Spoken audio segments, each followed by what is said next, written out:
Okay, hai, Assalamualaikum warahmatullahi wabarakatuh dan selamat pagi. Okey, berjumpa lagi kita pada hari ini. Okey, untuk tajuk ataupun kemahiran kita masih lagi kemahiran menulis. Okey, jadi 2 hari lepas cikgu dah bagi contoh karangan laporan, kemudian cikgu dah minta semua murid-murid untuk cuba menghasilkan karangan laporan. Okey, jadi untuk hari ini cikgu nak terangkan sebenarnya bagaimanakah karangan laporan. Bagaimana untuk kita menulis karangan laporan. Okey, jadi tahniah kepada mereka yang telah menghantar tugasan. Okey, dan bagi mereka yang belum lagi menghantar tugasan, okey, cikgu masih lagi menerima setiap tugasan anda. Okey, jadi kita tengok apa itu karangan laporan. Okey, sebenarnya karangan laporan ataupun laporan ini ditulis biasanya untuk kita melaporkan sesuatu hal.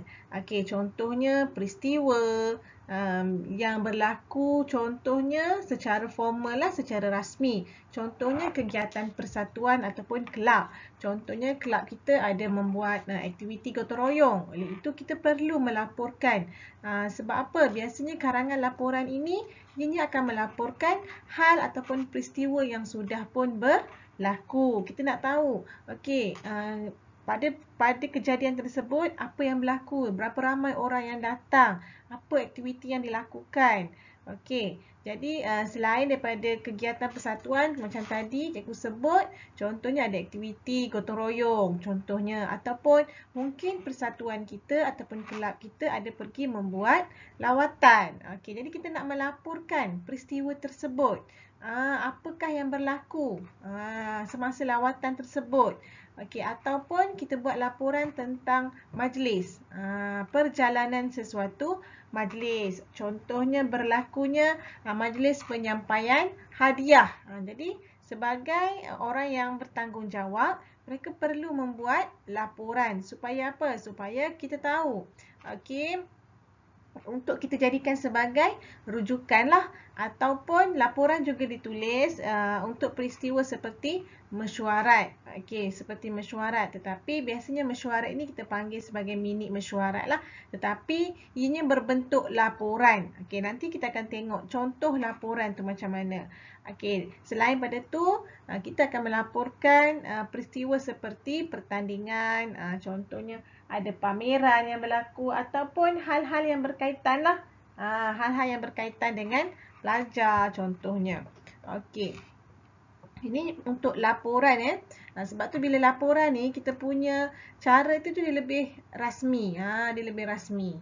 Okey, dan biasanya bila kita membuat laporan, bila kita menulis tu kita mesti mengandaikan diri kita, biasanya bergantung kepada kehendak soalan lah, sama ada dia nak kita ni jadi apa. Dia nak kita jadi sebagai pengerusi, nak jadi setiausaha ataupun nak jadi anggota jawatan kuasa AJK. Jadi bergantung kepada soalan. Soalan tu dia mengandaikan kita ni siapa, ataupun kalau tak ada pun kita tulis sahaja. Laporan tu dibuat oleh siapa? Oleh pengerusi kelab persatuan apa? Pengerusi kelab bahasa persatuan bahasa Melayu contohnya. Okey, dan kita kena tahulah betul-betul setiap peristiwa yang berlaku untuk kita laporkan tu. Sebab apa? Kita tak boleh nak reka bila laporan ni, ini bukan rekaan, tetapi mestilah benda yang berlaku ataupun kenyataan. Tapi memanglah kalau dalam soalan kita tak berada pun, cuma kita perlu mengandaikan diri kita berada di situ. Okey. Jadi biasanya untuk kita tulis laporan ni, ini adalah 5 kata kunci sebab apa? Bila kita menjawab kepada persoalan-persoalan ini, baru dah kita dapat menulis laporan tu dengan baik. Contohnya, kita kena menjawab soalan. Okey, contoh apa? Contohnya, apa yang berlaku? Apa laporan tu? Laporan tentang apa? Okey, kemudian siapa yang terlibat? Contohnya pelajar tingkatan 2. Contohnya, jadi kita tahu siapa yang terlibat. Kemudian mesti ada tarikh ataupun bila kejadian tu berlaku, hari apa? Hujung minggu pada 15 Ogos, contohnya mesti menjawab persoalan tu, mesti ada. bila. Kemudian di mana? Kalau macam tadi majlis, di mana? Di Dewan Temerloh Jaya contohnya. Jadi mesti adalah. Dan mengapa? Mengapa ni kita perlu menjawab kepada soalan.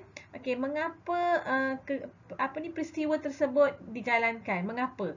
Contohnya kalau kita buat majlis tadi untuk menyampaikan anugerah kepada pelajar-pelajar cemerlang. Okey, jadi kita perlu menjawab ni lah. Sebenarnya karangan laporan ke ataupun karangan-karangan lain sekalipun, kata kunci ni perlu kita pegang. Supaya apa? Bila kita ada kata kunci, kita menjawab kepada setiap kata kunci ini, jadi kita boleh membuat karangan kita tu dengan baik.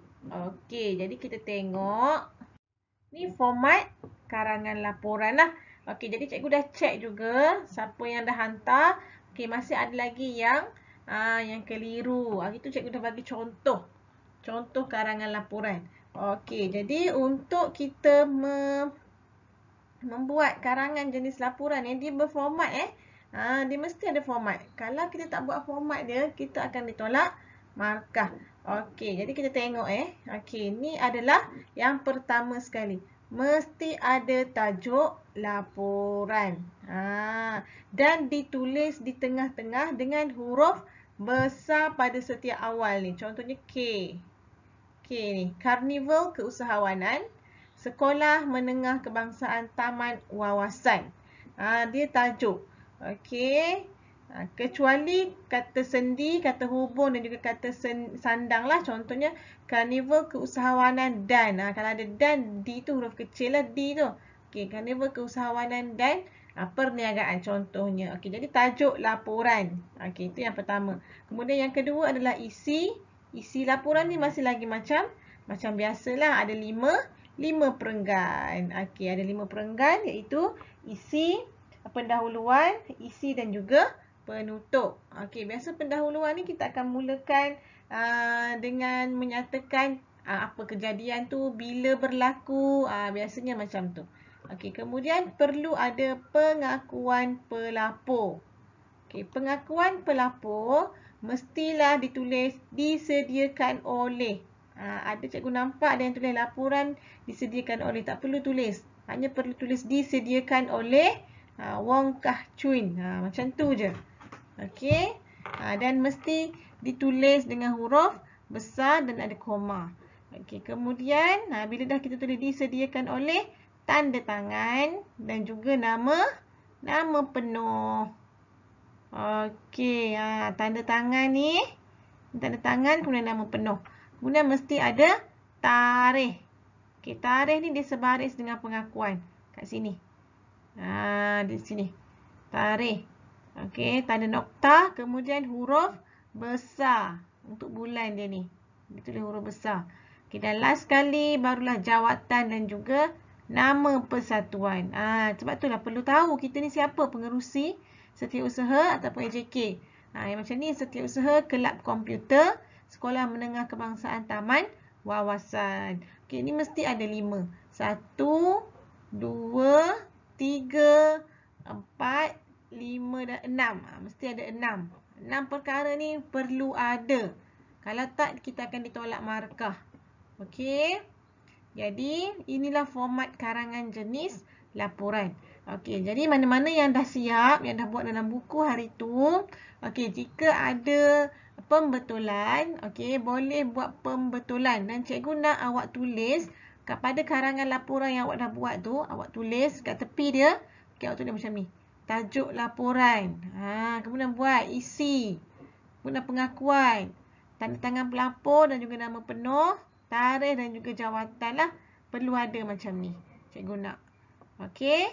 Jadi, itu sahaja untuk hari ini.